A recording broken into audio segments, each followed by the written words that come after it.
It's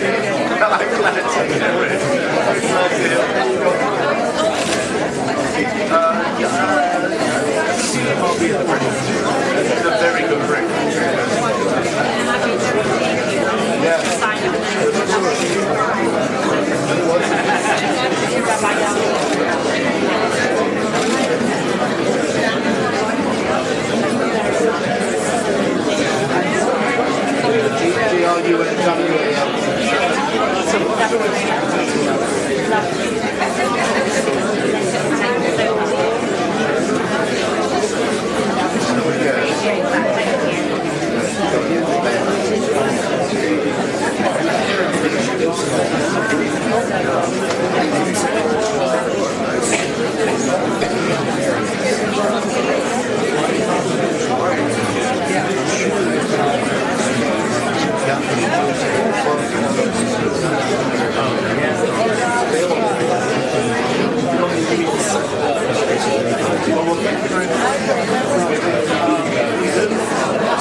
Ladies and gentlemen, first of all, could I ask everybody to switch their phones off?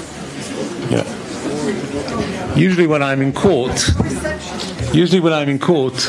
the judge says, would you please switch your phones off? And when you don't, they actually take you down to the cells. But we can't do that. So just please switch them off. Is everybody seated? Ladies and gentlemen, first of all, it's a great honor and a pleasure for me to open the 2018 B'nai B'rith World Center Jerusalem address. I want to welcome our keynote speaker, Sir Simon Sharma, CBE, our newly elected president of B'nai B'rith International, Charles Kaufman, and his wife, Jennifer, Dr. Yoel Rappel, and the ambassador of India, whom I've had the pleasure of meeting at a different occasion, and the ambassador of Nigeria, and the first secretary of the embassy of Egypt, and other members of the diplomatic community.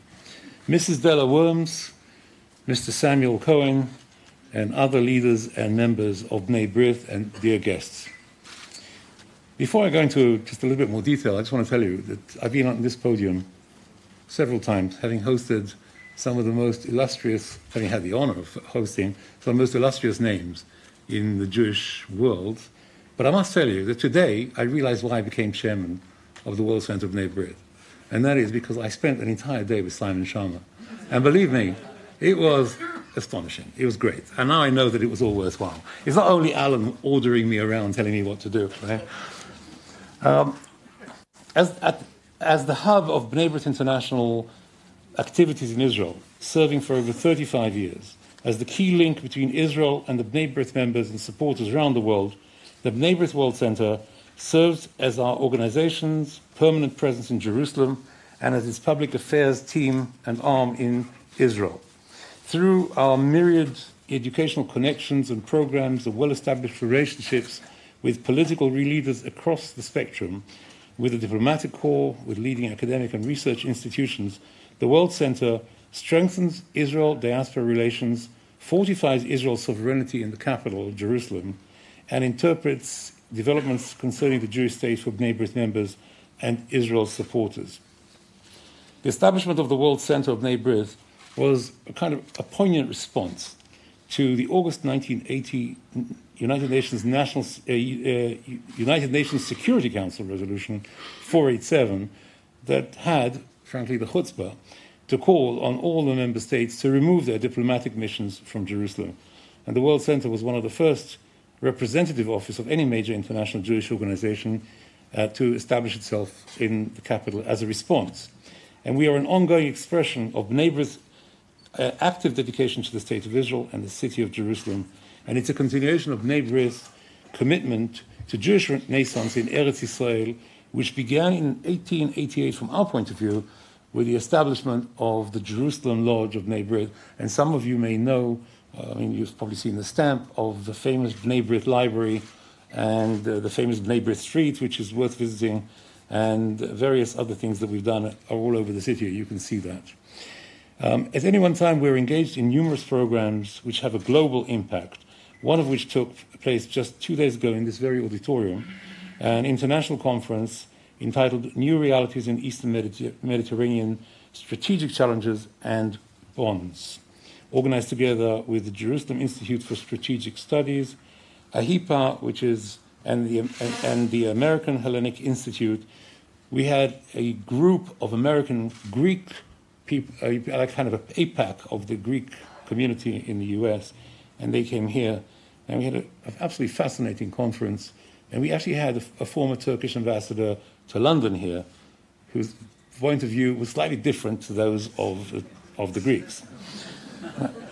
All these programs are geared to extending Israel's diplomatic, academic, and people-to-people relations. And it works. And one of the great things that actually Alan was instituted, I believe, was the Jerusalem Address, which was established in 1985 as the most prestigious forum for addressing fundamental challenges facing Israel and the Jewish people. And as Sir Simon Sharma and I discussed today, I think this is one of the most challenging periods for a long, long time for the Jewish people. We have consistently hosted some of the most outstanding minds, including Abba Ibn, Professor George Steiner, Professor Shlomo Avineri, Rabbi Emmanuel Yakubovich, Bernard Henri Levy, Professor Bernard Lewis, and Ambassador Matt Kampelman, Rabbi Jonathan Sachs, Melanie Phillips, and Howard Jacobson, and many, many others. And a full list can be found in the material that's distributed in the auditorium. There's no doubt that Sir Simon Sharma, OBE, is one of the most incisive, observant, and respected students and teachers of many aspects of human history. As far as this evening is concerned, in particular, the history of the Jews. His engaging topic tonight is Jewish arguments then and now. Allow me to present a much abbreviated biographical sketch of Sir Simon. I think if I gave you a full sketch, we'd be here the whole evening, so I'll really make it short, and hopefully I'll be forgiven. Professor Simon Sharma is a university professor of art history and history at the Columbia University, a fellow of the British Academy and the Royal Academy of Literature, contributing editor at the Financial Times.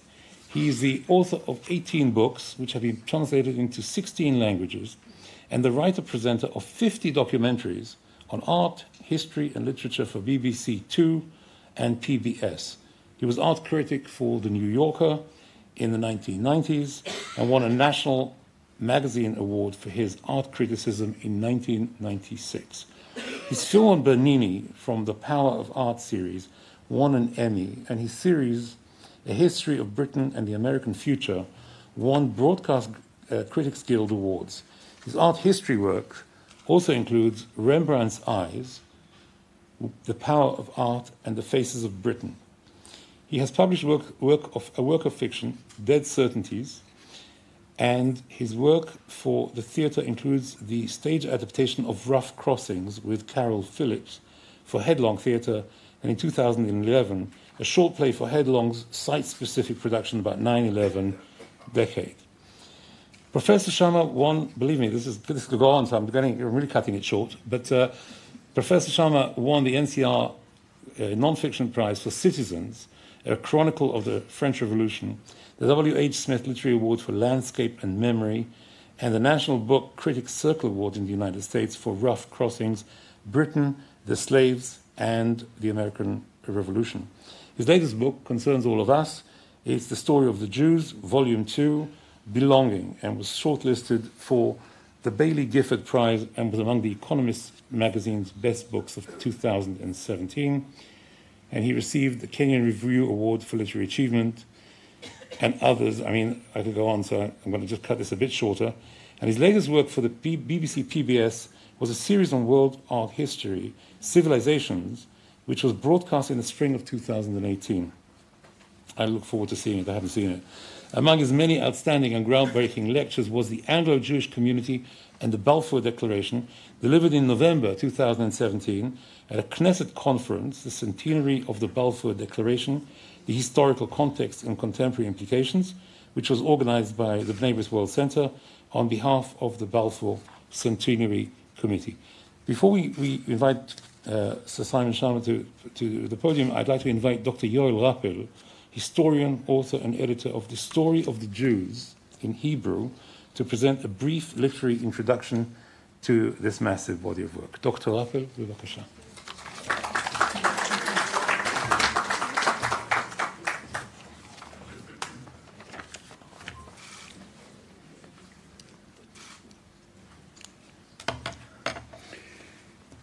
Good evening.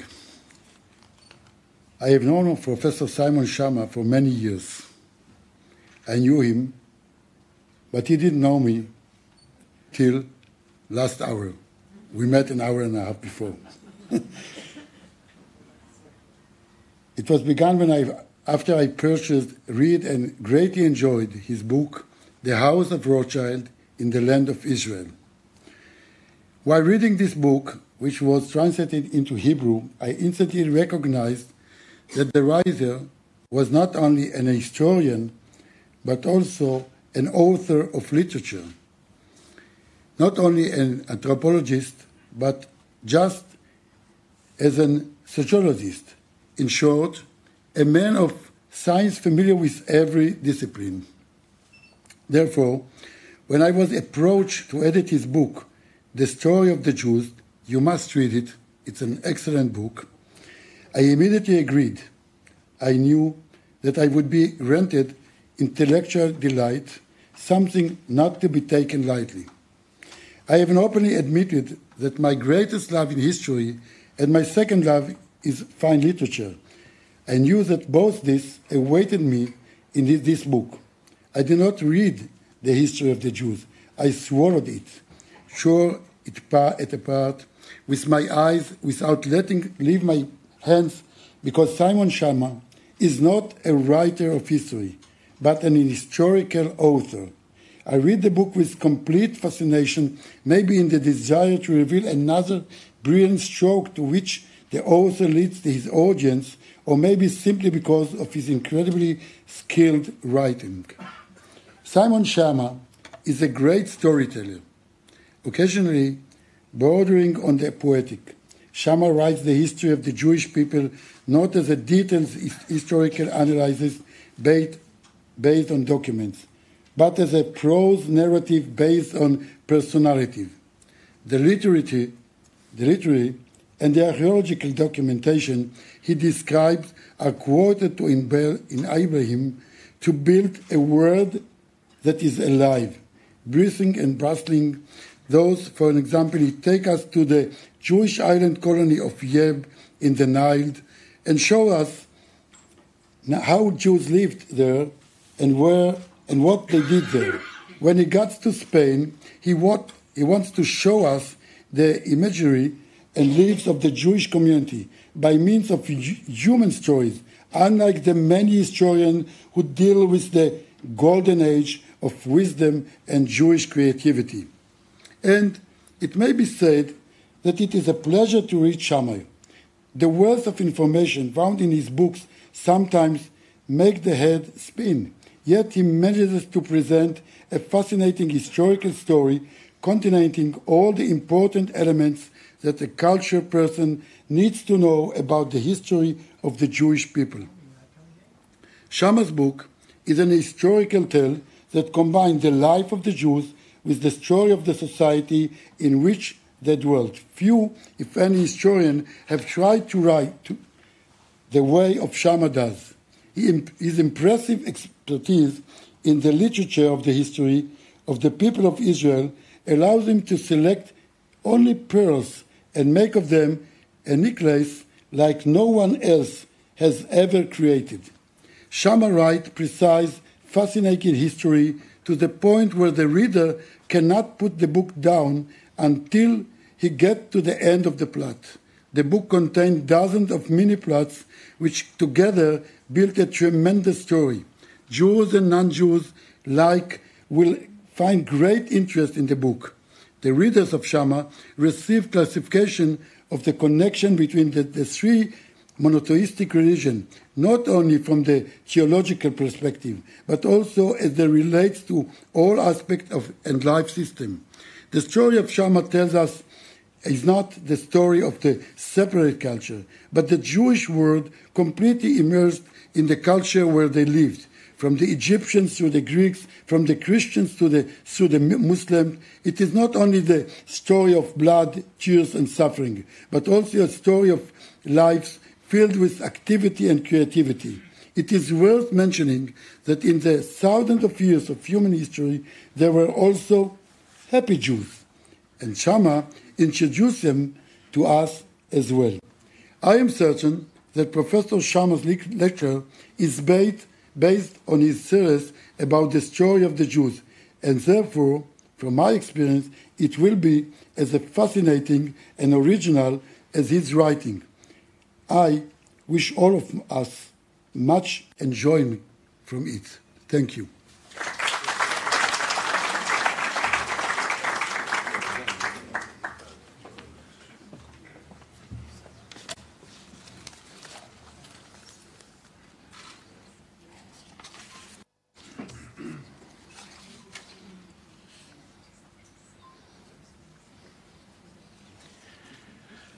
Well, I think at this point, what of course I want to do is to invite Professor Simon Shama to give us his address, and afterwards there is an agreement to take some questions and answers, and we'll take it from there.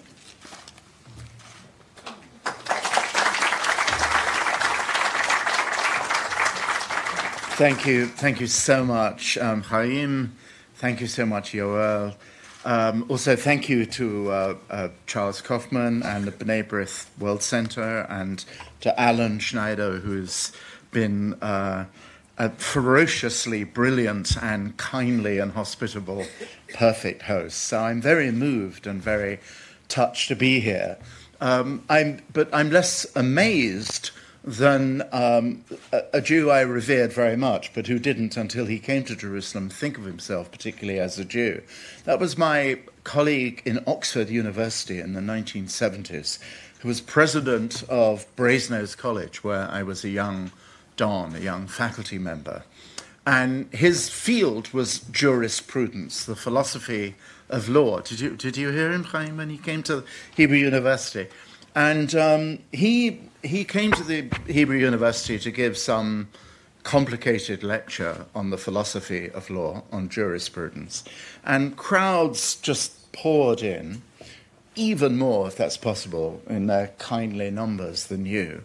And he said in his charming and modest way, well, this is really wonderful, but, do Jerusalemites always come to hear lectures like this? And he was turned round to a big board like that, which said, Sir Herbert Hart, was his name, Sir Herbert Hart, will be lecturing on Jewish prudence. And not a concept, really, actually.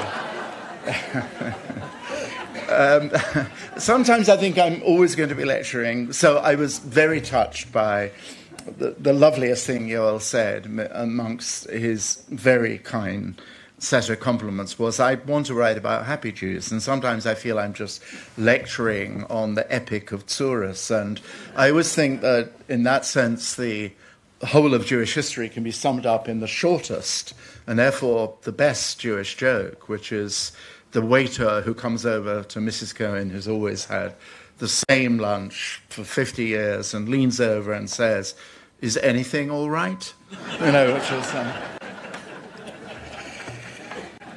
So I'm very happy to be here.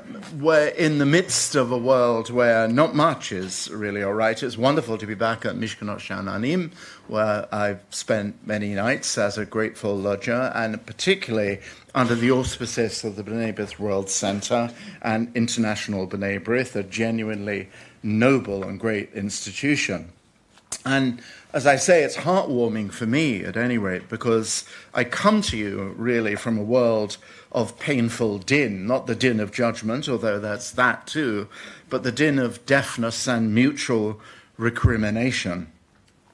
In 2 of my 3 homes, this being what I presumptuously think of as my third, the other 2 being the disunited states and the disunited kingdom, what once passed for debate has descended into rhetorical civil war, the abusive polarization of cultures, the stigmatization of opposition, not just as misguided, but actually treasonous. Each side depicting the other as betraying the interests and national character of their countries, enemies of the people, as the poisoned platitude goes, corrupters and betrayers of democracy. In fact, for once, this has got so unpleasant and so raucous that coming to Israel feels like a really peaceful place to go to.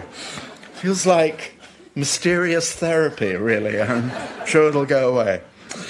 Each of these irreconcilable camps in America and Britain are dug into the point where whichever side prevails, the other is going to feel victimized by what John Stuart Mill, the great Victorian philosopher, would that he was still around, characterized as majoritarian tyranny. And when that happens, I think the cold civil war of cultures is liable to heat up, and in some places maybe this has already begun to happen. Now, neither Israel nor the wider Jewish world is completely immune, to put it mildly, to these cultural divisions. According to a Pew survey taken 2 years ago, the percentage of Israelis identifying as secular Chilonim is pretty much exactly matched by the aggregate of Haredi, Datim, and Misorti. So you'll correct me if this, I'm quite sure, if I'm wrong, but Eretz Yisrael is also divided down the middle on what it means to be a Jewish state. One of the changes, how much actual aggravation this causes is another matter entirely. Everybody has their wonderful daily lives to go about, not to brood excessively on that. But one of the changes brought about by the nation-state law seems to me to have emphasized the alteration of what Shlomo Avineri, one of my predecessors in giving this extraordinary speech, has identified as what Herzl had originally in mind when he called his book Die Judenstaat. Shlomo and many others have said that what he actually meant by that was the state of the Jews, rather than what all of us growing up, in my case as a member of Habonim in the 1950s, called the Jewish state. If you call it the Jewish state, it begs the huge question of how Jewish and what kind of Jewish and what sort of Judaism. Not unconnected, of course, inescapably with that division is a certain gulf between, I'm not at all sure it is widening, but it is an issue between Israel and the diaspora, which is to say, of course, a difference between how the vast majority of Jews in the Anglophone world see their Jewish religious identity and practices and the ways in which they are judged by Israel's institutional religious guardians, especially, of course, the status of their marriages and the children born from those marriages. The manner, I think, and I do, I've been quoted and it's been clarified from his office and so on, but the manner it seemed to me in which Naftali Bennett this week had reason to complain, I would say, or to lament, that's a much fairer word, I think, actually, to lament what he takes to be a tide of assimilation in the diaspora, and the figures don't lie about that. It caused me a certain amount of pain, I have to say, because in the view of this Reform Jew myself, certainly it seems that non-Orthodox communities, and I know he didn't mean to blame Reform Jews or conservative Jews in the United States, but the notion that Reform Jews aren't doing their absolute utmost to resist assimilation, to create vibrant communities for the young, this is absolutely true of the synagogue to which I belong in London, the West London Synagogue. To sort of complain about that, and as I say this carefully, I don't think complaint was completely the point, lament perhaps. It doesn't help, I think, the different feeling of difference about the heart of Judaism in the two parts of Jewish culture. With the horrifying rise of anti-Semitism, both where there are Jews and even in places where there are not, we don't need this sort of thing, in my view. Just the other day, someone in Rome dug up the Stolperstein, these wonderful brass plaques which began in Berlin to commemorate the places where those who were deported to their death in the Shoah. In Rome, 20 of them were dug up. It was startling and awful, really. And, you know, the answer to worrying about anti-Semitism, of course, is make aliyah.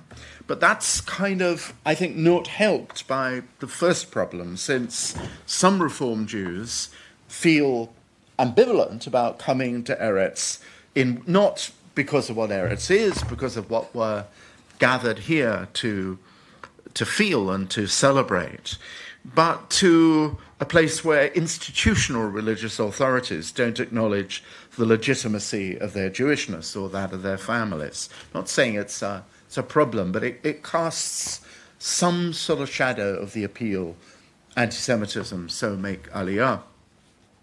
The stake in all of these painful political and cultural wars could hardly be higher, at least for the sustained practice of democratic norms.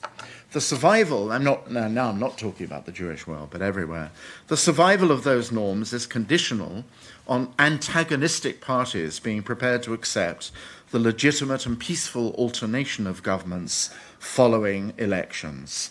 I don't want to overstate the worldwide perils democracy is facing, but elections from Italy and Brazil and perhaps even recently Mexico, and I'm speaking on behalf of friends of mine, it's not just right-wing politicians who have authoritarian ambitions, it can be left-wing ones too.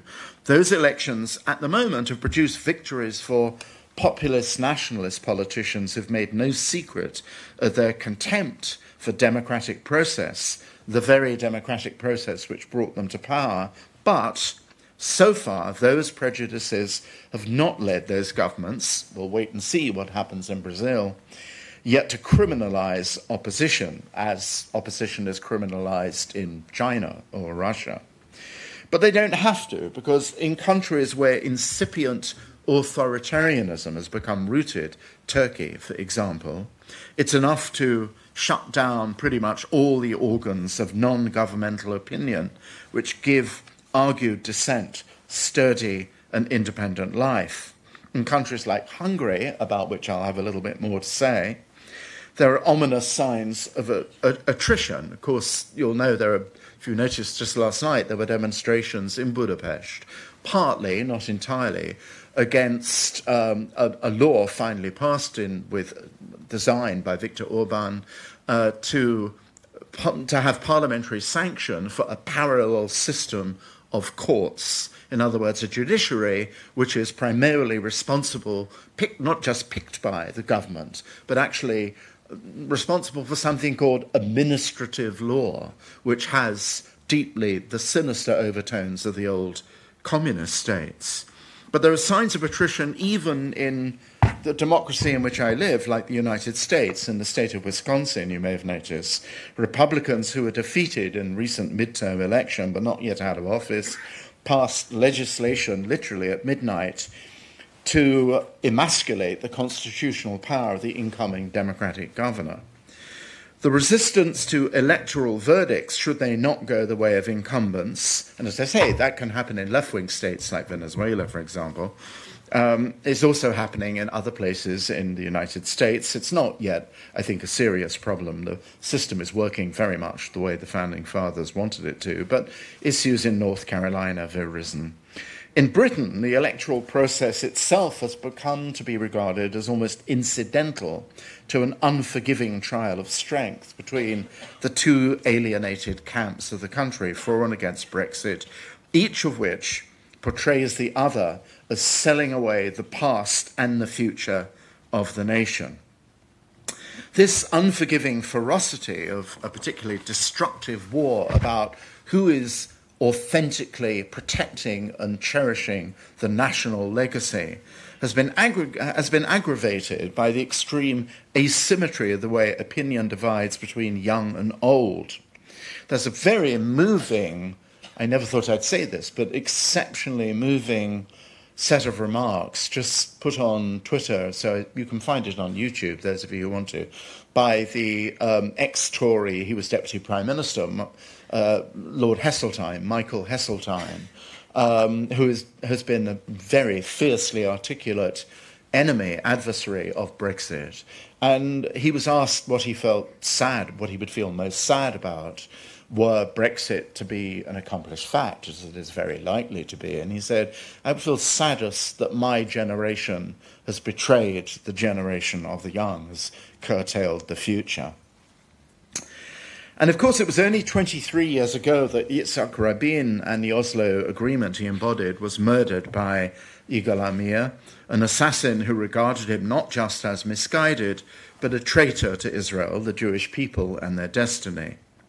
Whatever Benjamin Netanyahu did or didn't say in weeks before the assassination, there's no doubt that he did very little to repudiate the more sinister appearance, you'll remember this, of coffins, for example, not in demonstrations that he certainly wasn't responsible for the fact of the coffins, but they were there in the most extreme demonstrations, both, I think, in Tel Aviv and certainly in Ra'anana in 1994.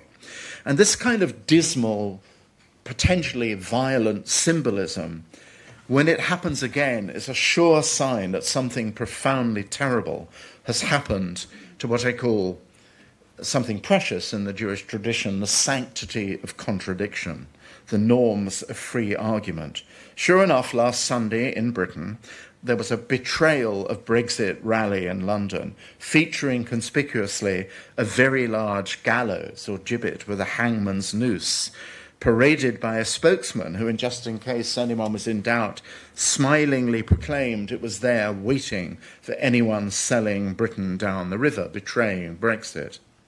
Likewise, there's no question that when Donald Trump referred to both protesters and neo-Nazis at Charlottesville last year as being, quote, very fine people, whatever the clumsiness of his actual intention, his words were read as an encouragement to white supremacists.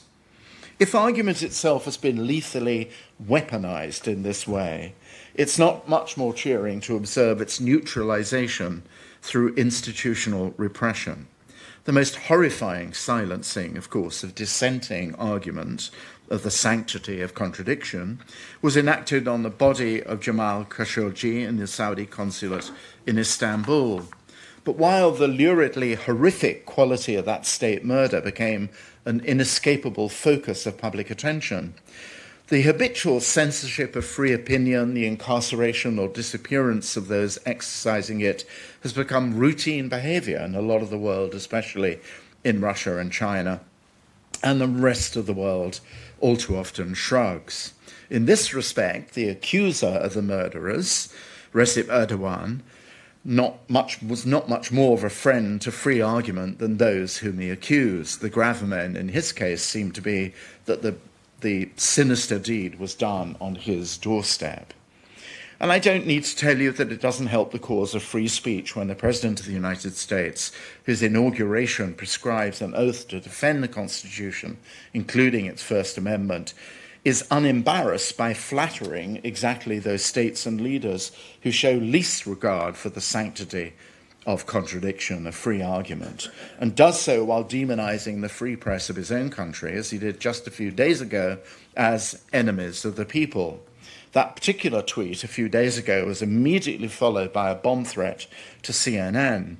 Of course, Donald Trump doesn't directly characterize dissent as a species of treason, although he did during his electoral campaign often implicitly encourage violence against the press who were there at his rallies.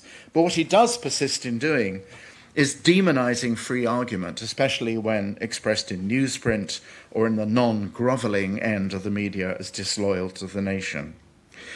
Well, yes, you're all saying to yourselves, but what has any of this to do with the Jews? A very great deal, I think. And what, in a nutshell, I want to say for the rest of my remarks this evening is that to be Jewish is to take the side of the inviolable sanctity of contradiction. This might sound like, well, no, what's don't need to tell a room full of Jews that they like to argue with each other. So a redundant truism, were it not for the fact that free argument, as it has been many times before in history, an imperiled virtue. We are, I think, unmistakably at this moment at one of those watersheds where democracy will live or die by the strength of our defending the sanctity of those contradictions. The Jews have a stake, a big one, in its survival. Let me take an obvious case which I think makes this clear. Just the other week, the Central European University, whose president happens to be a friend of mine, the Canadian historian and political philosopher Michael Ignatieff, announced that hostility from the Orban government was necessitating his relocation from Budapest to Vienna. And that may be the higher education equivalent of jumping from the frying pan into the fire, but let's hope not. Universities, the meaning of universities really in a time like ours, above all, is the absolute commitment to the power of free argument. As you all know, the Central University was the brainchild of the much besieged, very controversial George Soros.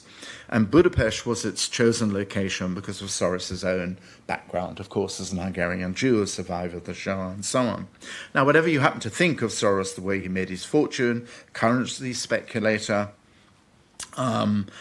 no one, even his enemies, would be casting aspersions over his creation of the Open Society Foundation, which he created to encourage the rooting of free political and cultural institutions in countries emerging from communism in the 1990s. Was, in fact, as a direct beneficiary of the Foundation for an Open Society that Viktor Orban himself was able to study in Oxford. But then, of course, Giacomo, as I write in the latest volume of the Story of the Jews, Giacomo Meyerbeer, a good Jew all his life, was the patron of the young Richard Wagner, which didn't prevent the latter from biting the hand that fed him and turning that bite into the venomous manifesto of modern German cultural anti-Semitism, Das Judentum Musik. I did feel a certain amount of pain, I have to say, in the welcome given to Orban in Israel, and it wasn't offset by the commonplace that he might, after all, only be an expedient anti-Semite, nor is the damage that can be done by making George Soros the arch-villain of a conspiracy to destroy Hungarian Christian civilization mitigated, I think, by either the opportunism of the demagoguery or Orban's professions to care about anti-Semitism. Professions, I think, which are offset by the fact that he wasn't prepared to repudiate or take away those horrible posters of George Soros, in effect, as the Ewiger Jude, the eternal Jew, which plastered bus stations and street signs during the Orban campaign. I don't think we're yet in a rerun of the 1930s, though it's possible that if there is, and there generally usually is, a coming economic crash, we might be. But we are certainly, it seems to me, in another edition of, for the Jews, of the late 19th century and what it meant for Jews. That was when, you'll all remember, anti-Semitic parties in Vienna, with an anti-Semitic mayor, Karl Lueger, in Herzl's birthplace of Budapest, very virulently in Romania and in Russia, fed on exactly the same demonology of the secretive international Jew who was said to be contaminating national cultures. It was the matrix from which the Dreyfus case arose, which produced, of course, Herzl reporting on it in Paris, and Lueger, the mayor of Vienna, and for that matter, of course, the Austrian Adolf Hitler. To look at the satanic posters printed up by Orban for those campaigns is to be made to revisit the pages of Edouard Rumon's Libre Parole, with their obscene caricature of the vampirical, secretive Jewish financier. And some of you will have noticed that just the other week there were pages, the front cover of one of the most popular Hungarian magazines featured the leader of the Jewish community in Hungary, Andreas Heisler, with a whole kind of storm of dollar signs behind him. That absolutely was a textbook illustration for the kind of anti-Semitic journalism that was produced in the 1880s, 1890s, and at the turn of that century. Of course, it was entirely predictable that in the United States, accusations of a Soros-driven international Jewish conspiracy would go so far as to suggest that Soros himself was behind the caravan, so-called, of migrants making their painful way north from Honduras, the same procession of the destitute and the terrified that Trump characterized as an invasion. When asked about the online libel, and as it was, that Soros was funding this caravan, Trump's deeply shocking and cowardly reply was, "I wouldn't be at all surprised." That was exactly one day before the massacre of 11 Jews at the Ecevit synagogue in Pittsburgh by an assailant, Robert Bowers, who explicitly blamed what he said was the invading army of immigrants on Jews. Since, in his own crazy mind, they were responsible for funding and enabling the caravan, by the dark lights of that demented mind, reinforced by the kind of weird online poisoned community in which he nested, the Jews, in his words, in the words of Bowers, were, quote, committing genocide against white America and had to be killed. All of them, as he made unequivocally clear just before he did his deed of mass murder. Now, this kind of toxic delirium is the darkest alley swallowing up the argument for argument, rather than argument by gunfire. Somehow in this night vision, it's always the Jews who are routinely characterized as the embodiment of redundant debate, workers of the brain rather than brawn, compulsive practitioners of the play of argument, all that endless reading, writing, speaking, joking, habits said to go with their quintessentially metropolitan and cosmopolitan character, those cafes, those gazettes, that satire, the failure to identify with pastoral nationalism, their quasi-treasonous receptivity to heterogeneity, Jewish chatter, the natural product of unhealthy hothouse education, the partiality to contradiction, the effeminate, fidgety preference for discussion over physical action, all this becomes an offense to muscular patriotism. The default utterance of this kind of truculent nationalism, after all, is not reasoned debate, but the drowning, viscerally brutalizing chant. To which, of course, except the treason part, Jews pretty much everywhere plead guilty. We are indeed, as Fania and Amos Oz put it in their lovely book, above all the people of words. But we've also been the carriers of a tradition of open-ended argument, of the possibility of unmurderous contradiction. Disagreements which, however stubbornly upheld, don't actually require the extermination of those with whom one disagrees. This aspiration has not, of course, been our monopoly. It's striking that the many robust talkbacks in Jewish culture, Abraham to God, pleading for the mitigation in the case of Sodom and Gomorrah, Jonah sulking over the break given to wicked Nineveh after all his maritime trouble. All this were written around the same time that the philosophical dialogues of Plato and the history of Thucydides, all of whom give time and space to contending views, were written. But it's precisely because the disagreements of the Tanakh are framed as intrinsic to the narratives rather than as abstract dialectical symposia that we may be inclined to take something remarkable for granted. Much of the rest of the ancient world, Athens duly accepted, was governed through submission, not through disputation.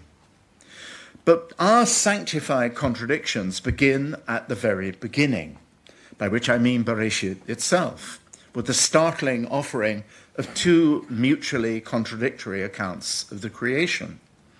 In order of reading, although probably not in order of writing, the first more familiar one, of course, has God, named plurally as Elohim, creating man on the sixth day, only after the rest of the world, light and darkness divided, spirit moving on the face of the deep, plant and animal life made. On the seventh day, Elohim sanctifies, blesses the totality of creation. But then, of course, in the English, in the King James Version, verse 4 of chapter 2, an abrupt literary gear shift takes place in what had been a continuous beginning. Creation starts all over again, and it does so begging to differ. The heavens and earth are now said to have been created in a single day. Instead of a primordially inundated, drowned universe, out of which dry land is made, the narrative of this second version is an inchoate, dusty desert into which the water of life is made to run. One's a wet creation, one's a dry creation, to inseminate the germination of nature. Instead of man coming at the end, formed as the climax of natural creation, following the making of beasts, the second version situates man made from dust as alone, before the fauna are made for his dominion, and his solitude ended with woman created from his own endoskeleton. Most Bible scholars agree, and as I say those words, I realize an incredibly dangerous generalization, especially in the talk about Jewish contradiction, but it seems to be that Bible scholars agree that the canonical order in which we read it in the Torah is probably not the order in which the two accounts were originally written. The second version, beginning, is given by most Bible scholars to the so-called Yahwist writer, in which the name of the Creator is spelled out in the Tetragrammaton, not least because its version of the creation is much closer to accounts of the creation of the world in Mesopotamian and Sumerian primordial creation myths, especially the immediacy with which man is taken from formless, arid matter into the Paradise Garden. Paradise Garden was a standard feature of all the early Sumerian creation sagas altogether. And aside from the startlingly different tonal style of the two versions, the first one, a serially structured cosmological narrative, each act in the week given progressively to a specific deed, while in the second version, the narrating voice is more hieratic and poetic, everything seeming to happen more or less at once. There are other differences too. The power of the creator in each version has distinctively different weight. Elohim is the absolute originator of everything, taking shape out of the tohu vohu, formless void. But the alternative version presupposes something like an eternity of matter, albeit inchoate terrestrial dust, awaiting divine irrigation. That contradiction was already noticed in the 11th century by Rabbi Abraham ibn Ezra, one of those medieval exegetes who wanted to make ostensible contradiction natural, if not altogether unproblematic. But he does it in ways which seem to call on Aristotelian distinctions between, and after all, he's living like Maimonides, I'm going to talk about in a second, in the Arabic world, which preserved Greek philosophy. And the heart of the Greek philosophy was Aristotle's distinction between existence and essence. Essence is the creative metaphysical force. Existence is the world in which we live, which is the created world. So for Ibn Ezra, the dry matter of formless dust is the stuff of material existence out of which animate nature was formed, but only by what he called the intelligible world of the creator, that physical element of sublime creation. Reconciling these contradictions was, of course, already the long-established, if not always consistently applied, modus operandi of the Talmud, turning what might seem absolute contradictions into complementary arguments. And that was one of the spurs, of course, driving Maimonides to tackle the Moreh Nevuchim, his guide for the perplexed. As anyone who's ever written anything about Maimonides, most recently and most luminously Moshe Halbertal has noticed, acknowledging that there is something to be confronted about the competing claims of revelation, authority based on revelation, or authority based on reason, was all the more courageous given that the ostensible purpose of Maimonides' famous, not first work I think was a commentary on Ecclesiastes, the work which made his fame and glory, the Mishneh Torah, had on the face of it something like exactly the opposite goal, not to reconcile contradictions at all, but to establish a clarified body of halakha from out of the vast, tangled, exhilarating, brambly overgrowth and undergrowth of the Talmud.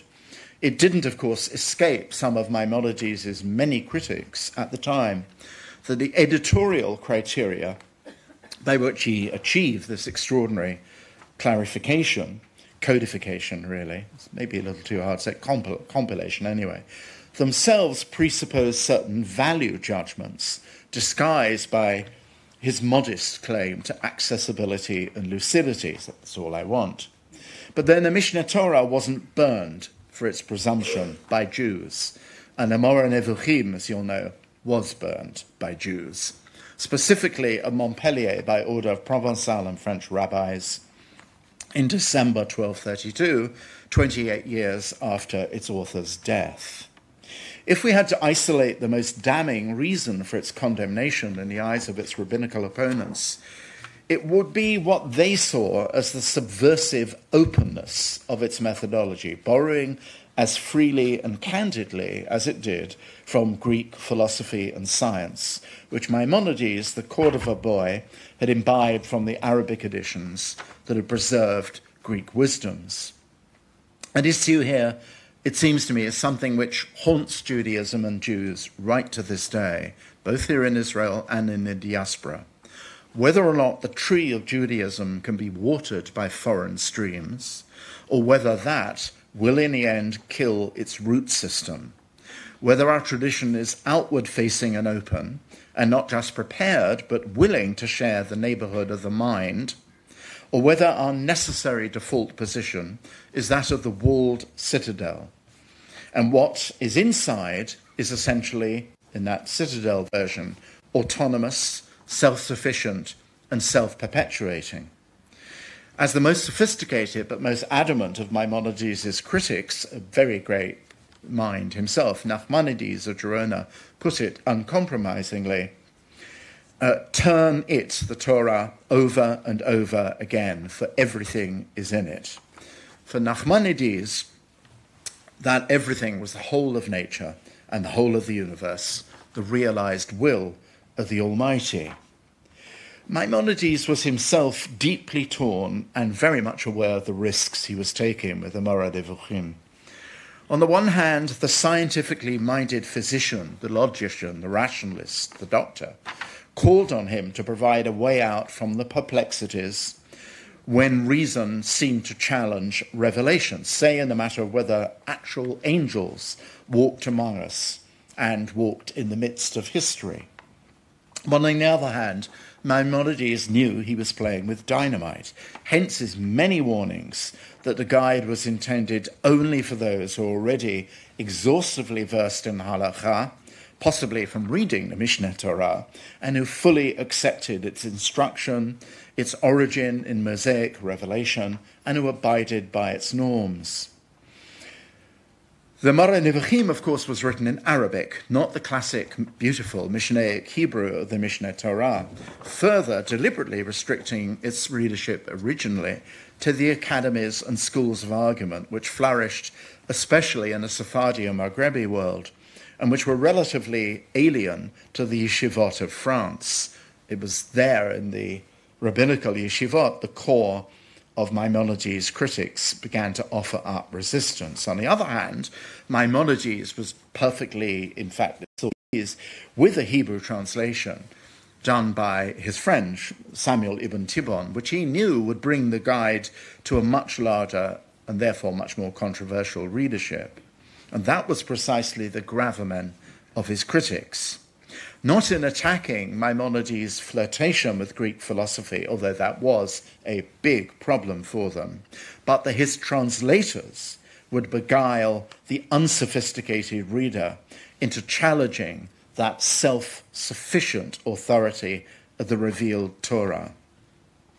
So in that kind of pessimistic vein of the critics, whatever had been intended by Maimonides himself, and most of the criticism accumulated its ferocious force after he died. In their view, the work, the Moreh Nevuchim, was a kind of Trojan horse by which the high walls would be invasively and irreversibly penetrated and adulterated and finally leveled altogether. An almost identical charge would be brought, with much more justification really, against subsequent offenders like Spinoza, with less justification against Moses Mendelssohn, and against the founders of Reform Judaism, as indeed it still is, of course. Put another way, which will sound familiar to you in our time of populism, Maimonides was for the elite. The unquestioned Torah was for the people who should be unburdened by perplexities about angels. But of course, the whole aim of the Moreh Nevuchim was to reinforce the persuasiveness of the Torah, not to undermine it. And in that work, Maimonides saw no reason whatsoever why the Aristotelian distinction between essence and existence, anticipated by a century earlier, the ultimate inaccessible, metaphysically present being of the Creator, on the one hand, and the created universe of nature, which was the Creator's work, shouldn't help assuage what would otherwise be distressing, if not fatal, anxieties. And there was someone for whom Surus was a way of life. It was Maimonides. Death of his brother, of course, terrible trauma for him, which he never really recovered from temperamentally, I think. The inability of human language, in Maimonides' view, to apprehend, much less describe, the qualities of Hashem, had, in his view, in lesser hands, been debased by crass anthropomorphism, making God seem like too much like man. Acceptance of the inability of us to apprehend God meant that when the Torah spoke of Hashem revealing only his back to Moses, what was intended was not any kind of literal anatomy, but rather that sort of natural emanation or expression that would be available and visible even to Moses, the sense of the material creation of the physical world. Likewise, for Maimonides, angels were not to be understood as men with wings walking amongst us, but as spirits of what he called, again, the intelligent sphere, whose abstract noumen or radiance worked mystically in the material human world. And finally, and most controversially for all of Maimonides' cautions, resurrection, unequivocally granted to the righteous in Ha'olam Haba, was not to be understood as some sort of fleshly reincarnation, the actual body walking around, but of course as a resurrection of the soul. Paradoxically, I think, some of the criticism posthumously leveled at what Maimonides was supposed to have opened Judaism vulnerably to was the result of rabbinical anxieties less about the internal coherence of Judaism and allegiance to the Torah, but the standing of Judaism vis-à-vis the Gentile world. A constant feature of the attack on what was characterized as Jewish heterodoxy was a belief that the Christian world actually preferred to deal with a Judaism that considered itself entirely separate from Greek learning, for example, one rather than one which would beguile the unwitting, with appeals to universals. The Jews, if you were Christian, that you wanted to convert, ought, in the teleological scheme of things, to be entirely and traditionally Jewish. So at least in the notorious case of the Moreh Nevuchim, in which French rabbis actually declared to Dominican and Franciscan friars that, quote, just as you propose to drive out heretics and pursue those who deny your rule, burning out evil from your midst, so we too have such books, meaning Maimonides, works of heterodoxy and heresy. That convergence of convenience between the French rabbinate and the friars did not last. 8 years after the burning of the Guide in 1240, as you know, the Talmud was put on trial in Paris, copies confiscated and burned on the Place de Grève. This ambivalence, to put it mildly, about engagement with Christianity or with the pagan sciences of the ancients continued for centuries. It was complicated by the recognition beginning in the 17th century with Simone Luzzatto and Leone Modena, both rabbis, that books in vernacular tongues of the European languages were needed for the enlightenment of Gentiles, not least to disabuse them of libels surrounding Jewish ritual practices. The blood libel, of course, but also the Brit Milah, circumcision. In Leone Modena's case, he was actually asked to produce such a text for King James I of England and Scotland. But even in relatively hospitable parts of the diaspora, the Dutch Republic being the most welcoming of all, arguments and anxieties arose about speculative works of Judaism which might compromise the implicit contractual basis on which Jewish worship and Jewish residence were tolerated. Those Calvinist clerics most hostile to a Jewish presence, and this was true of the Cromwellian moment in England too, as Manasseh ben Israel discovered, they argued that once admitted, there was a risk of philosophical Jews, the heirs of Maimonides, infecting the proprieties of a Christian commonwealth. This was particularly the case because so many Christian pastors were very well versed in Hebrew in the middle of the 17th century. Write a bit about that in my book. While city and provincial authorities in Holland had freed Jews from demeaning identifications on their dress or confining districts of residence, it was still understood inside the Jewish, mostly Sephardi community, that nothing should be done to undermine the authority or respectability of the basic tenets of Christian religion. That this had actually happened in the beliefs, because he had not yet published anything, of Baruch Spinoza was, of course, one of the major reasons, if not the major reason, why the heresy he had committed was met with the famously violent and absolute cherem of 1656.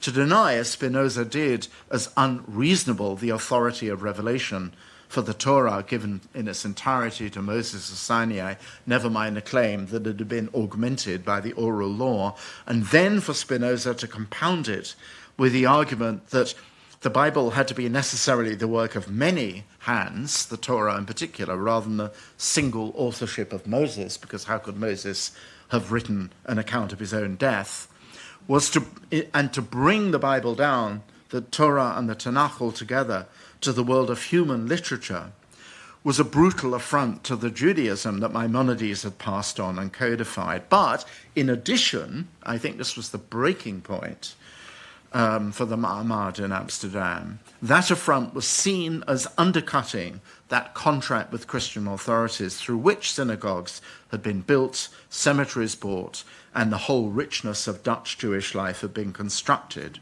It threatened it. The Jews could be said, if they bought into Spinoza's terrifyingly provocative arguments, of undoing not just their own world, but the world of Christianity too, which also wanted to believe in the authority of divine revelation. So that cherem was not just punitive for Spinoza, but understood as prophylactic, as cautionary and preventative. Spinoza's further shocking denial in the Theological Political Treatise, published in 1670, denial of an historically active God, of the special status of his chosen people, of in fact any kind of deity doing anything beyond bringing the natural universe into existence, only aggravated that sense of anxious threat.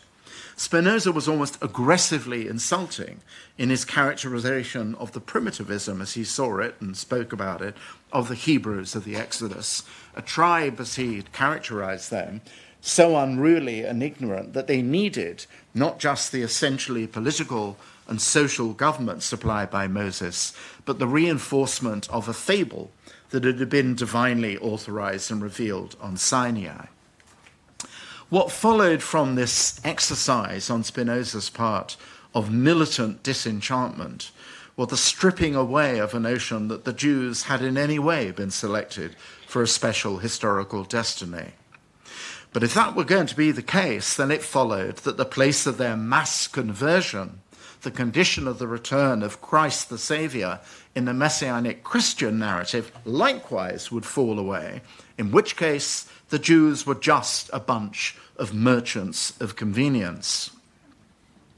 For Spinoza's critics, both Jewish and Christian, it had been the dalliance of a rogue Jew with methodologies not intrinsic to the traditions of Judaism which had done this damage. Which is what made the next round, there were many rounds, but the 18th century round of internal Jewish arguments about the advisability or inadvisability of grafting external modes of inquiry onto readings of the Torah so as to make them amenable to reason was even more fraught with peril, both for Jews and Christians. That, of course, was the experience of Moses Mendelssohn. Mendelssohn had a very complicated, and I'm almost coming to the end, you'll be happy to hear, but a very complicated relationship with Spinoza. He unambiguously thought of Spinoza, for all the iconoclasm, as somehow Jewish, and wanted, at the same time as he was arguing against Spinoza, to kind of recover him in some ways for the Jewish tradition. Didn't really work at all. It was an impossible recovery. So he cherry-picked the Spinoza's legacy, I think, really. He challenged, absolutely, the Dutch philosopher's reduction of godliness, of divinity, simply as coeval with what nature was, but thereafter absent from the human world, famous Deus sive naturae, the deist position. So Mendelssohn argued against that, but he preserved the Maimonidean and Spinozist conviction that there was nothing, well, it was a Maimonidean conviction, I should say, not Spinozist, that there was nothing in the Torah that couldn't be squared with reason. Mendelssohn would stand accused by both Jewish and Christian critics, another one, of in effect preferring to face outward rather than inward, of gratuitously, just like Maimonides, the accusation from Nachmanides, of importing alien and ultimately impious methodologies, the effect of which would be to rob the Torah of the sanctity of purely revealed authority. To that criticism, Mendelssohn responded rather in the style of a modernized Maimonides, that since God had bestowed on man the power of reason, making the goal of intellectual and moral perfection the ultimate meaning of a life fully lived and a mind fully exercised, how could it possibly do mischief to the Torah to bring those reasoning powers to expose its deep truths? But Moses Mendelssohn was aware, of course, as were all the great articulators of the Haskalah, that not just Judaism, but the whole destiny of the Jewish people stood at a crossroads in the second half of the 18th century.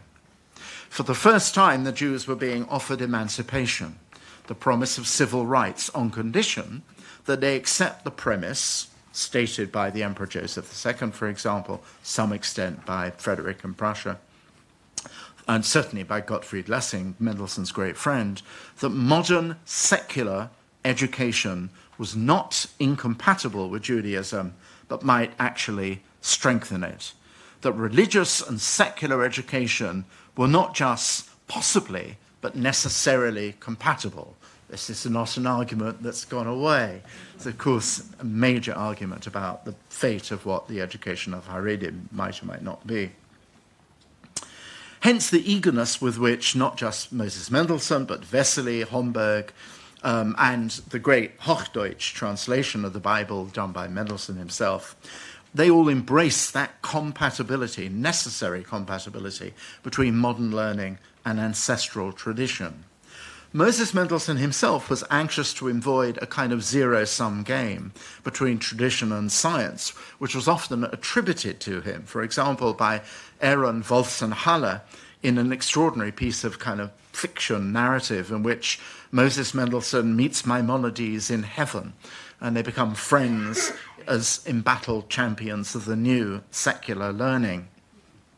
Hence the awkward, and it seems to me, at any rate, you might disagree, disappointingly prosaic strategy adopted by Mendelssohn in Jerusalem, his last major work, by which the authority of revelation was upheld, but only for the unique moment at Sinai, and thus not for the prophets, and certainly not for the intervention of miracles, and only on behalf of what Moses Mendelssohn called legislation, the bestowing of a code of governing ethics. This is sort of Spinoza light, in effect. It was Spinoza's reductionism without going so far as to turn Moses, as Spinoza did, into a mere, very clever, pragmatic politician. By the lights of the 18th century, what could be, for Moses Mendelssohn, more exalted than the divinely inspired legislator? But as it had done before for Maimonides and Spinoza, this overture to enlightened Gentile opinion not only alienated traditional rabbinical opinion, but also Christian revivalist pastors and priests who wanted and needed the Jews to be, as they understood the potential of Jews for conversion, fully Jews, old-fashioned Jews, rather than secular, rational actors. And arguably, this is still the case in some quarters. American evangelical fundamentalists today, who cling as ardently to the teleology of the last days, are zealous for Israel precisely to the degree to which they see its existence as a necessary act in the unfolding of their messianic timetable. There's little, I guess, in a messianic conviction, say, of the disciples of Tzvi Yehuda Kook, and indeed his father, which would not be shared by Vice President Pence. Evangelicals are also likely to have greeted the change of address exactly a year ago, the American embassy to Jerusalem, in that light too. What engages their most passionate advocacy is the land of Israel, rather than the state of Israel. Judea and Samaria, rather than anything called the West Bank, much less an independent Palestine. In this sense, too, American evangelicals, exceptionally important as one of the great pillars of Donald Trump and the Republican Party's core base, are more likely to think of themselves as the authentic champions of the Israel which they see as an actor in the messianic timetable, than Reform and liberal Jews whose misgivings about the occupation they think of, the evangelicals think of, as in some sense not very Jewish. The converse is increasingly true as well. Liberal Jewish opinion in the United States regards exactly those misgivings about the occupation as the expression of ethical norms, whether they're right or wrong, both secular and religious, they take to be at the heart of Jewish tradition, the possibility of the sanctity of contradiction. Yet, of course, tonight, this evening, all day, here, there is the day-to-day, the miraculous day-to-day, wonderful social reality of Israel beyond the settlements.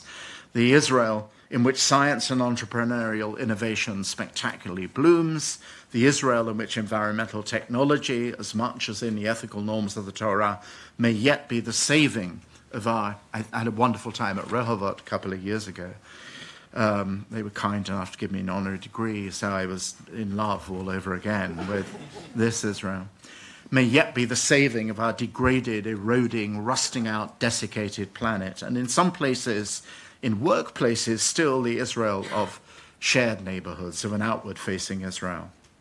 In other words, the kind of Jewish vitality which was present in Aaron Sinsheimer's cafe on Essex Street, in what was then known as Little Germany in Manhattan on the Lower East Side in 1843, when a group of 12 Jews, led by the not very Jewish-sounding Henry Jones from Hamburg, founded the lodge of the first B'nai B'rith. Because of the work the Anti-Defamation League went on to do, now of course separate institution, we sometimes forget what the originating conviction of that first B'nai B'rith was. Those 12 and all who followed wanted to provide a place where kindred Jewishness could be sustained in ways not necessarily offered by shul or yeshiva. Some of the obligations which had been provided by the old but under siege institution of the Kahal, visiting, which already, of course, had been half destroyed when Russia annexed Jewish Poland, visiting the sick and bereaved, stimulating education and recreation, the creation of the first Jewish library called the Maimonides Library, in what was, after all, an immigrant republic, albeit one which, just as today, the standing of recent immigrants was being attacked in the 1840s and 50s, both verbally and physically by nativish nationalists, the know-nothings. And to do so, in their minds, without penning itself into a religious walled citadel. The optimism of that early B'nai B'rith was so strong that a lively argument ensued in the middle of the 19th century about whether it would be possible to admit non-Jews to B'nai B'rith lodges in Washington and Cincinnati.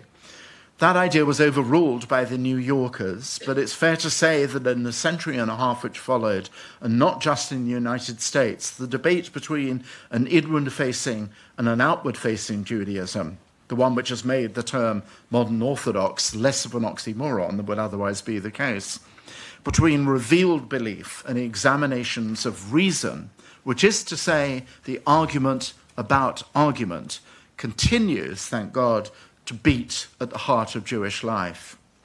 Even when it's apparently at its fiercest and most unforgiving, it seems to me, perhaps sentimentally, that it continues, as I hope it has here this evening, as the argument of a family, rather than, as in much of the rest of the world, the shouted polemics of warring tribes.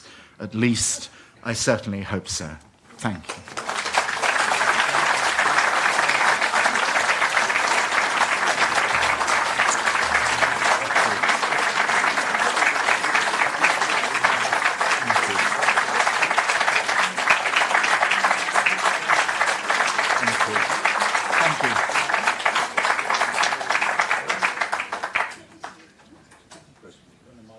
Yes, I'm happy to take something, as long as they're easy. How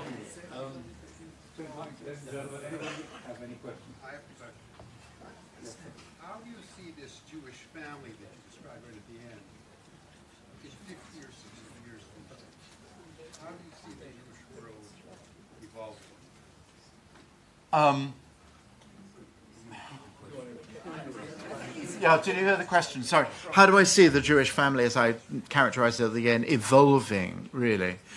Well, I'm actually, again, I'm optimistic. I think, actually, at the moment, because of the beleaguered feeling which Jews have in much of the diaspora, as I said, the sort of sense in which really Naftali Bennett's remarks could be taken more bruisingly than they were probably intended to be is a problem. But I think that's actually a very sort of uncharacteristic. I think, that what I've really compressed at the end is that even Jews in diaspora who really have who are not happy with the orthodox adjudication of Reform Jews or women rabbis. My rabbi in London is a great woman rabbi. Nonetheless, when they're kind of confronted with the incredibly, wonderfully heterogeneous, dynamic energy, the kind of, social decency, I would describe it, and vitality of Israel, a lot of those misgivings, soften. And I also think, actually, again, why I thought Minister Bennett was wrong is because I think what's happened over the last few years is as actually the threats of anti-Semitism have become more intense, so a lot of people who hadn't really had much identification with the Jews or with Jewish life have actually come back to Judaism. It's true it's counterbalanced by those for whom, in ignorance, that everything that Israel does to the Palestinians is a problem. I mean, there's Stephen Pollard, the editor of the Jewish Chronicle, has the wonderful phrase, as a Jew, the as a Jews. And when I went round with the first volume of the story of the Jews, somebody would always get up in an audience, and mostly predominantly of non-Jews who loved the book and loved the television series. And when they began their speech with, as a Jew, they were going to be rude about Israel in relationship to the occupation. So the as a Jews will absolutely, and, they're entitled to make their ethical opinion. It's perfectly legitimate if you want to be an anti-Zionist Jew. There are many anti-Zionist Jews living in Jerusalem. So I think that division, but if the implication of your argument was that that Jewish life will fall apart into a kind of cultural civil war. I'm not sure that's the case. I mean, I didn't know, but Chaim and I were talking in our lovely day together about Haredi families, and Chaim was saying, well, you know, Haredi women actually are now working in very large numbers outside the home out of economic necessity. And so I don't actually think of this kind of religious war as being a permanent fixture. I think it's sort of organically developed, you know, the life of both sides of the Jewish world sort of develops in its own way and has historically. I have a question. Yeah. It's actually two questions. You spoke so Stand up and just beautifully. talk a bit louder. I'll repeat the question. Yeah, You thank spoke so beautifully about the sanctity of contradictions. Yeah. And at the beginning you mentioned Herzl, der Judenstaat, the Jewish Yeah. state versus the state for the Jews. Right. I want to ask you whether you wouldn't think that this is a very beautiful example of sanctity of contradiction. Yes, it is. The It fact is. that we It are is. in Israel, many of us It- feeling that it is a Jewish state and it is a state. A state for the And Jews. for that, Yeah. I would just mention the privilege we would all feel as Israelis if the fact, as a Reformed Jew, that sometimes we feel some reticence or some, you lament the points of Naftali Bennett or whatever else. Yeah. That should never prevent you from feeling that this is your home. No, I think that's true. Albeit the That's third true. home. And the That's second true. question I wanted to pose, you so well described the research. Well, it's a wonderful thing about actually that, and thank you, and I want to hear the second non-question, which in fact will be a speech, that's actually one. I'll tell you, it was a wonderful story. But I want to hear the second point too. The second question is a real question. Okay, tell me. Yeah, all right. So. You described so well the resurgence of anti-Semitism, and you said, are we pre-1930s? And then I want to ask you, should we really say that we are in the 1930s and something... Well, there are two kinds of... out again? So, I'm sorry, I spoke over you. What did you say? Yeah, once the genie is out of the bag, which is clearly, can you bring the genie back into the bag? That's my question. Did you all hear that? Okay, I will repeat it. I said that I wasn't sure we're yet in the 1930s. And what's your first name? I'm sorry again. Ariella, yeah. Ariella then said, well, maybe we are. And if we are, once the genie is out of the bottle, you know, can it be put back in again? Well, the two-part answer to the question, too, is there are different kinds of 1930s. I think, actually, a mistake, really, is to show our eyes absolutely everything. There were terrible things happening in the 1930s in Poland, you know, before Adolf Hitler was part of the scene. In Romania, of course, there were all kinds of varieties of vicious, destructive, and physically violent, you know, awful things were happening to Jewish intellectuals in the Soviet Union, you know, all those sorts of, there's that kind of 1930s, which doesn't automatically end up in Auschwitz with the Shoah. That kind of acceptance of the dehumanization of Jews as fellow citizens, I think, is happening to a degree. That is the kind of Orban problem I have, whatever he says, really, about how concerned and how much money he puts into fighting anti-Semitism. That's what I meant by a slightly too elliptical phrase, that the fact that you might have opportunistic anti-Semites, as you did in Poland, doesn't mean to say the effect is brutal and toxic and dangerous. Now, the notion about whether we can put... why would we not want to try, when it comes down... Actually, and this is a separate point, but you raised it very well, to Holocaust denial, which is growing by leaps and bounds, you know, then, of course, you absolutely have to fight to the utmost. And when there are subsidiary arguments, for example, the appalling moment when it became a criminal offence in Poland, and to say anything about the possibility that Poles may have been auxiliaries in the Shoah, that is, you know, also... a fortiori true in Lithuania, which has a much harder time, in my experience, actually dealing with that fact than the Poles do. Then, of course, we, again, have an obligation. I hadn't realized, but a young woman a wonderful person in the president's office this morning told me that there is currently a fight going on about the so-called Museum of the Fates in Hungary and Orban there has said, well, of course we don't deny the Holocaust, of course we're not going to do the Polish thing, but, every time he kind of rhetorically slams his fist on the sense in which Hungary is, after all, a Christian civilization, there is going to be trouble. And I'm not happy about the Chabad actually deciding uncritically to participate in that. Maybe I need to know more about the detailed curriculum and installations that are going to be. So there are particular fights that we have which have the smell of the other 1930s, the Central European 1930s, the United States. This is not new in America. Henry Ford was Adolf Hitler's favorite reading. Charles Lindbergh and Father Coughlin, all Worston, came directly out of Henry Ford. Henry Ford was not an unimportant American. And his legacy lives in this poisoned way in the revival of the Klan. And I get trolled by American neo-Nazis with my head in a gas oven and with concentration camp stripes almost every week.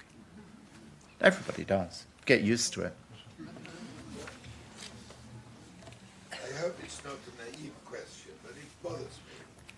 Corbyn says that he's not anti-Semitic Yeah. every time he speaks. He hates Israel. Is he a liar? How do you explain this? I think he's not fully in touch with the truth of his inner personality. That's a polite way to put it. He's not Julius Streicher, again, but you don't have to be Julius Streicher to be a practical anti-Semite. He's someone who had no problem with Hamas. He had no problem with the Hamas Charter.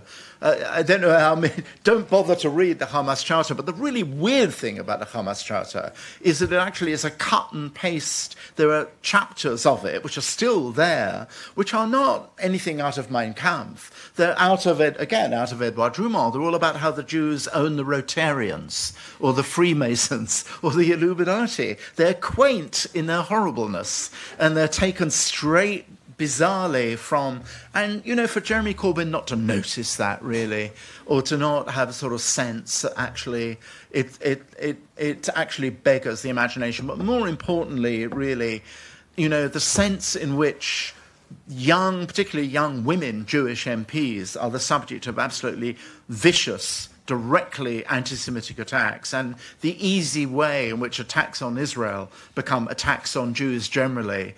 The usual notion is, we're not allowed to criticize Israel because you're always going to call us anti-Semites, and this is because the Jews control the media. There are too many Jews like Sharma and Jacobson and so on television and so on. That, of course, is absolutely deeply anti-Semitic, and we are, a group of us try. It puts not only people like the wonderful Ruth Smith and Juliana and Luciana Berger and Ruth Ellman and the others, really, who are likely to be deselected.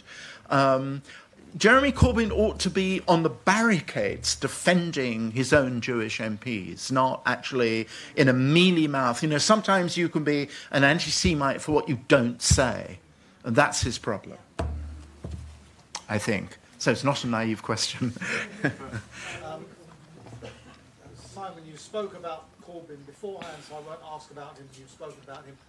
One of the things that you discussed was the idea of argument, intelligent argument, being able to disagree, and building something from that, people taking different political and well, without being accused of being a traitor to this or that. That is a Labour Party problem. Yes, yeah. Exactly. No, exactly. The Jewish MPs who are accused of, stirring up anti-Semitism, which the leadership claims isn't there, are accused in local constituencies. Sorry, this has got very parochial. I know there are some plenty of Anglo-Jews here, but they're accused of essentially being traitors to Corbyn. The word is used, or traitors to the Labour Party. That's the problem. What I wanted to ask was, I agree with you completely on that, but on another subject is, one of the areas that troubles me is, and I want to know whether this is something you've come across also in academia, is the move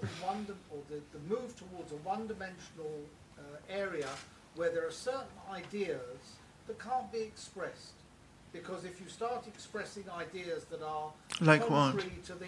Well, for example, there's an area, perhaps not to do with most of us here, the area, for example, of discussing biology and race and the way... Oh, well, I don't want to... I'd rather not comment on that. No, No, that's not what I want you to comment Okay. on. But the idea that people are not allowed to comment and discuss areas, whether it's women who are transgender or whatever, because you go over a certain line and then you're shut up.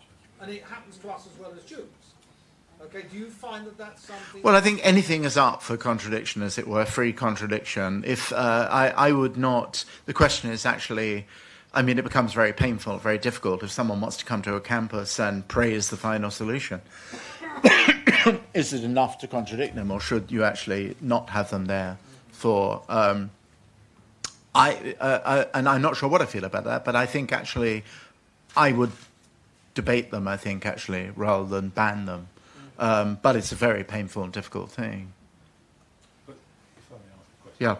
But in reality, on the campuses, you're not allowed to express views that are not politically correct. I mean, you have conservative speakers who need hundreds of policemen to protect them. Yeah, well, that's not good. I don't believe in safe places. Yeah, even for Jews. Yeah. Thank you. Is the BDS campaign a legitimate expression of the sanctity of contradiction? Well, is the BDS campaign a legitimate expression of the sanctity of contradiction? I don't mind him campaigning. I just mind people who buy into it. You know, so they can be contradicted, really, in all sorts of ways. But the question implies the BDS campaign should not be allowed to exist. There's no reason, I think, why... I want them to exist in order to fail and to argue against it. But you can't... I can't think of what ethical point of view would prevent them from existing at all. But may they fail and fail deeply. At the very beginning, you spoke about the inability of people... Don't any of you want to talk about Maimonides? Take issue with me about Moses Mendelssohn, you know? goes back to the beginning, but into Maimonides when you spoke about those who interpreted his, or even when Maimonides himself speaks about there are things for higher people. Yes. And he writes about that. Yes, he does. Things are people for the lower intellect, lower masses. Yeah. Okay, it's there. But going back, connecting that to the very beginning of the words we were saying about people speaking at odds with each other, Yeah. calling names to each other. I think all of us have been made aware by the recent populism, both in the United States and elsewhere, that there are a lot of people who we even know and have in our families and our circles, who may not buy into all this, extreme polarization, but it tapped into something that they're feeling, and a world that What's the many question? of us have What's the not question? been. What's the question? Yeah. The question is, do you have any practical advice or solutions to the inability of people to talk, because it's a matter of, the culture of debate, and we haven't done time with it too, people in the more intellectual world? Yeah, I mean, I think, yes, you have to lock horns and debate without just sort of... no, I do it all the time with people, surprised, supporters of Donald Trump, and that's fine. The issue is, one of the things that's under threat, as Moses Mendelssohn would have recognized, is the Enlightenment project, by which decisions are made on the basis of knowledge, and the kind of problematization of what is knowledge and what is truth is just absolutely huge. It's a sort of, so, for example, when you're talking to people at Thanksgiving or in a restaurant or something who are eager supporters of Donald Trump and the Republican position now, the way you actually debate is not by calling them idiots or devils or something, but by saying, well, let's talk about something which did or didn't happen, or concrete arguments. It's very Talmudic. Concrete arguments are the way you then move forward, and you either move forward or you don't. Anyway, I just want to thank you for your questions. I always love, I'll finish with a story. I gave a lecture in honor of the late Eli Kederi, who I knew. We weren't friends, but I did admire him very much. He was an historian, particularly of Jewish life in the Arab world. He was an Iraqi Jew. And he'd been a teenager in the Farhud, in the sort of pogrom, in effect, in Baghdad in 1941, when the British Army had destroyed the pro-Axis government in Iraq, but had yet not occupied Baghdad, which gave the opportunity for bad feelings, British knew this, to be taken out in a terrible, violent attack that killed 200 or so Jews, I think, in Baghdad. So I talked about this as a preface to talking about Eli's work, and it was a gathering of mostly academics in the British Academy, but there was a heavy sprinkling of wonderful Jewish people who all kind of sat at the back. I think that was, and one of my students who's not Jewish, who was a fellow of the British Academy, was chairing it, and came to the point where questions were, and I knew that there were going to be speeches, masquerading as questions, and a little lovely little man at the back got up, and I had immediately the kind of bar mitzvah cheder finger, say, you said that Eli Kederi was in Baghdad in June 1941. I know from my uncle Moshe that he was nowhere, and before he could finish the sentence, a little lady, a red-headed lady, rose as in mystical Kabbalistic levitation, said, I knew your uncle Moshe. He couldn't remember whether he put his trousers on or not. And that was the whole thing where I said, oh, it's a dysfunctional bar mitzvah, the whole thing. Unlike this evening. Thank you very much.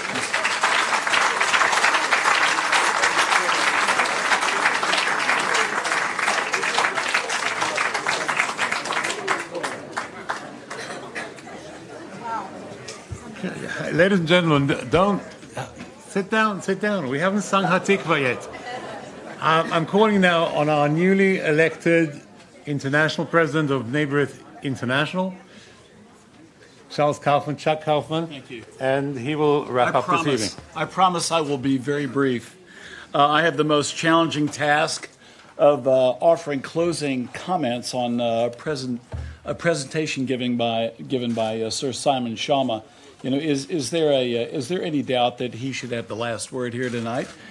So I have the honor of being the fifth cup of wine, or the fifth of four sons at the Seder. But at any rate, imagine someone standing up to discuss the stage and theater after listening to a soliloquy by Shakespeare. So that's my task. But I do have a job to do by Alan Schneider, and so let's get on with it. Very briefly, I promise. Actually, I thought about just devoting my closing comments to the second half of the introduction for Dr. Schama, just so, I'm going to go through the rest of the resume. No, just kidding. When I was informed that Sir Simon Schama was going to discuss today's topic, Jewish arguments then and now, I thought contradictions in Jewish tradition might touch on some questions, something like weighty questions like whether one should tell an ugly bride she's beautiful. I thought that's what we were going to hear about. But anyway, it was far more intellectual than that. And I'm glad it was. Clearly, he went well beyond that orbit. And in preparation for tonight's sterling stimulating presentation, and thanks to YouTube, I was able to take somewhat of a deep dive in what makes Professor Schama tick. To keep up with his quick-witted, poetic pace, I initiated a diet that began with 12 cups of coffee a day. Because he's an expert in Shakespeare, Rembrandt, Jimi Hendrix, Janis Joplin, CeeLo Green, and royalty, wow, what a broad brushstroke that is. And I'm sorry? And jokes, okay, great. All right, I'll work on that. I fail miserably. Yeah, that's right. Mr. Schama's use of words and his expanse of the aesthetic are somewhere between an Israeli breakfast, flamenco dancing, a Neil Peart drum solo, and Jackson Pollock. It is abundant, rapid, rhythmic, and colorful. Tonight's presentation maintained the same energy and exceeded my expectations, and I'm sure yours as well. Again, it was another stimulating presentation by a most illuminating historian. So thank you, Professor Shama, and thank you, Alan Schneider, director of the B'nai B'rith World Center, and no doubt countless others, a cast of thousands for putting on tonight's presentation. And finally, thank all of you for sharing this wonderful evening and providing stimulating questions. So thank you very much. Shalom lehitraot. Sure. Well, thank you very much, everybody. I did, in fact, want to mention Alan and also his sidekick, Etty, who has been tremendously helpful. And we'll see you all here next year. L'shana haba. Is this your phone? Yeah, right.